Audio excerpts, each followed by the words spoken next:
Hi, my name is Joy and I'm currently a junior at UW-Madison. Well, I just finished my junior year and I thought I'd make this video to help others who are thinking about if they want to buy an iPad for college or just kind of considering it.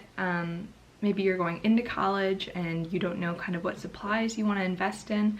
Well, here are my reasons as to why I think you need an iPad for college and how I use it to go basically paperless. A little bit more about myself. So I am studying computer science and Chinese, but I've had to take a lot of other classes in college that are not specifically towards my major, like English classes and history classes and other STEM related courses. A little bit more about my setup. So I have my iPad Pro. It's a 10.5-inch screen and it was released in 2017, I believe, but I purchased it in 2019 from this website called Swappa. Swappa is a great place to buy used electronics, and the thing is that it was a great deal for the price. I have a 256GB iPad and it also came with a keyboard and the Apple Pencil.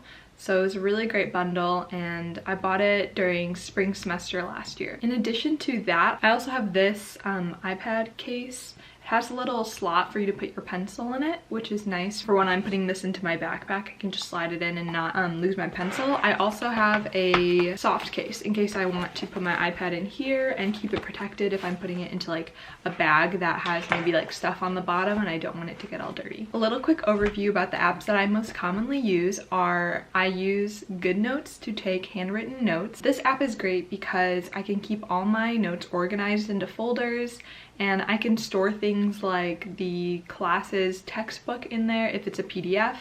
I can also make notebooks and quick notes, and the notebooks are great because I can print them all out if I want in the end. But I like to have slide notes as well, and it's nice because I can save the slide PDF into my GoodNotes app and then I can take notes there on the slides as the teacher is writing on them. I think GoodNotes only costed about like $10 as well. I know there's other apps out there, but I really liked the layout of GoodNotes. I also use the typical Google apps like Google Docs and Google Slides, and I have all those downloaded, and those are great for when I'm just writing an essay or want to access other notes that I may have typed up on my laptop but then want to copy into GoodNotes. I use Quizlet for flashcards, and that's great because I can often multitask and write the Chinese character on the left side while I'm going through the flashcards on the right side of my screen. Last but not least, I have the Kindle and New York Times app, which are great for just reading since my iPad screen's a little bit bigger than my phone screen. So first and foremost, having an iPad is definitely a luxury and not something that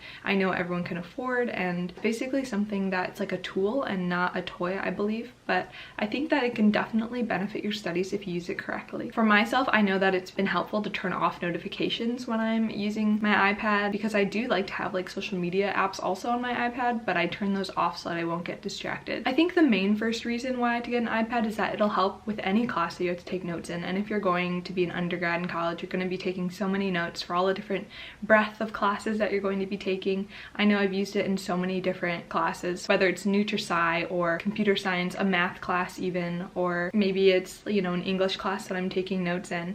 And I think that it helps a lot when you have classes that have PowerPoint presentations. I know I mentioned this a little bit earlier. I also think that the multitasking capabilities on the iPad are really great because you can have one notebook open from GoodNotes in one tab and then another notebook open in another tab. And you can also do research at the same time while you're taking notes. It's really great. Another way that I go paperless is I use Google Calendar and Google Sheets for everything. So during the school year, I use Google Calendar for all my events, and it's really nice because I have like a color coding system where gray is pretty much school, pink is kind of more personal things. I have like some church related events that are in purple, and work would be like dark blue, and then all my extracurriculars were yellow. During quarantine, I kind of transitioned from using my paper planner to Google Sheets, and that's been really nice because it's so satisfying. I'll show you a little example of what my Google Sheet looked like during finals, but it was really great to take the cells and then I color them in once I'm done, and that is just really satisfying to do. And then it's cool to look back and see everything that I've done over a certain period, whether it's a month or even finals week. I think the third biggest reason why you should get an iPad in college is because you can also save the earth by not using as much paper. Like I did say before, and I've seen a lot of other people do this as well, they like to print out their notes. I personally try not to do that, and I just try to study on my iPad. But it's obvious that like the more notebooks that you're going to use on your iPad, the better it's going to be for the earth because you're not using a physical physical notebook. I've stopped buying notebooks since I've gotten my iPad, and I still have some like Muji notebooks in case if I really want my notes to be in paper, but normally I just write them on my iPad. And I think the last and biggest reason for why you should get an iPad is because you can have everything in one place. For me, I know that's like a game changer. Having everything like my assignments, my calendar events, and my reminders and projects all in one place allows me to just better stay organized. I think also having an iPad that you can take with you to take notes is really helpful because it encourages me to do homework where I think normally it would just be too difficult to like get out a pencil and paper and all my notes and study, versus I can just have it all on my one screen and just take notes really quickly and go back and forth between like studying and doing research. Someone who also really helped me when I was thinking about getting an iPad was Ali Abdal. His channel is really cool, and a lot of his videos he talks about his usage of his iPad and how it helps him through his like medical journey, which is really cool. So I'll put some of his videos in the cards and link his channel down below. But I hope that this video is helpful for you, and leave any questions down below and I can certainly answer them. Thanks for watching.